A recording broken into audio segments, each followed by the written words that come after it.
5 लाख रुपए कर्ज दो। उसने कहा जी हम तो आपको दें, हमें क्या फायदा होगा। उसने कहा जी आप ऐसा करें कि मेरी दुकान आप इस्तेमाल करते रहें, जब तक 5 लाख मैं आपका वापस नहीं करूंगा आप मेरी दुकान इस्तेमाल करें। तो ये सूद होगा उसका, दुकान इस्तेमाल करना। मेरा मकान आप इस्तेमाल करें, चाहे आप रहें चाहे किराए पे दें, उसकी जो आमदनी होगी आप रखिएगा, ये भी सूद में शामिल होगा। गाड़ी मेरी ले लें, बाइक ले लें, फलां चीज ले लें, ये भी सूद में होगा। और बाज लोग सूद से बचने के लिए अगर हीले करने की कोशिश करते हैं, शराब की बोतल पे जमजम लेकर देने से वो जमजम नहीं बन जाता, वो शराब ही रहेगी। वो कहते हैं जी अच्छा जी सूद से बचना है तो क्या करें। अच्छा ये जो दुकान है जी मैं आपको किराए पे देता हूं, किराए में आप चलूंगा, ठीक है जी, तो मैं इसका किराया आपसे 2000 रुपए लेता रहूंगा। हालांकि किराया 25,000 20,000 रुपए उसको देना 2000 में।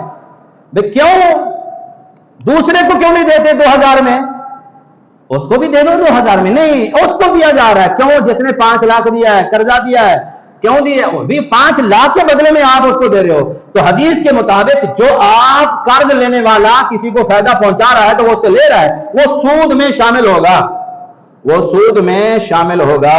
अल्लाह अकबर। और सूद का 1 दिरहम मेरे आका फरमाते हैं जो जानबूझकर सूद का 1 दिरहम खाए वो 36 मरतबा जिना करने से ज्यादा सख्त और बड़ा गुनाह है। और मिसालें तो और भी बहुत सारी हैं, लेकिन वक्त हो चुका तो गाए बगाए आपको समझाते रहेंगे। ये देखें जी किताब को, ये ना कहें कि बगैर किताब के आपने वो कर दी। इसमें ये बात मौजूद है कि मुल्तान में एक हकीम साहब थे, इसमें ये बात है। वो यीशु मर गया, मरने के बाद हालत ये हुई कि उसकी लाश फट गई और बदबू शुरू हो गई मरते ही। लोग बड़े हैरान हो गए कि बज़ाहिर तो बड़ा नेक था, अचानक मर गया तो बदबू भी आ गई है।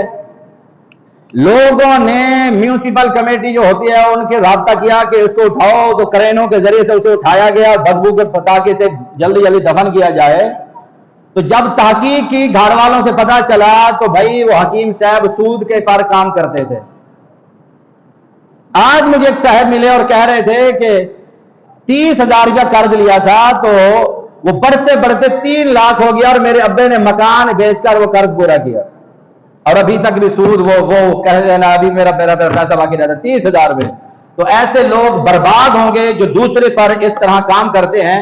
तो ये कोई कारोबार भी नहीं है कि आप 1 लाख देकर फिर 1.5 लाख लें या 1,20,000 लें, चाहे 10,000 भी या 500 रुपये लेते हैं 1 लाख पर, वो सूद में शामिल होगा। और 1 रुपया भी सूद का जो खाएगा वो हराम खाएगा और उसका बड़ा वबाल है। और हदीस में आता है जिसका एक मफहूम ये है, जो हराम का 1 लुकमा खाता है 40 दिन तक उसका कोई अमल कबूल नहीं होता। अल्लाह पाक उन लोगों को हिदायत दे जो सूद का काम करते हैं। अल्लाह पाक हमें भी अमल की तौफीक अता फरमाए। व आखिर दावाना अनिल हम्दुलिल्लाह।